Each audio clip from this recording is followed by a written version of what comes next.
Sinisikap pong magpakatatag ni Regine Velasquez Alcacid kasunod ng pagpanaw ng kanyang amang si Mang Jerry.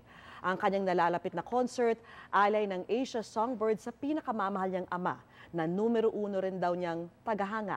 Saksi si Ivan Mayrina.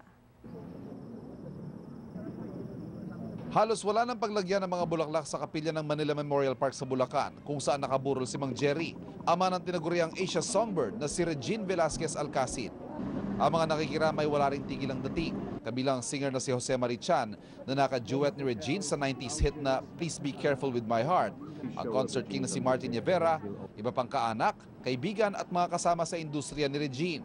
Pumanaw si Mang Jerry pasado alauna ng hapon kahapon dahil sa cardiac arrest, sanhi ng sari-saring komplikasyon at sepsis. I am known as the daughter of Mang Jerry. He's my #1 fan. He never missed a show, a concert, an album. Nagdadalamhati man, pinipilit daw ni Regine na hindi maging emosyonal. Nagpapakatatag siya para sa pinaghahandaang Valentine's concert sa susunod na linggo na ikinalulungkot niyang hindi na mapapanood ng ama. Para raw kay Mang Jerry ang concert, kaya awitin niya rin dito ang leader of the band na paborito ng ama. Ang prayer ko is for me to be able to do the concert without crying. Tapos ayoko muna ring umiyak at maging emotional itong buong week na to kasi mauubos ko yung boses ko. So iyak ako after the concert na lang. But I'm sure you'd still be there.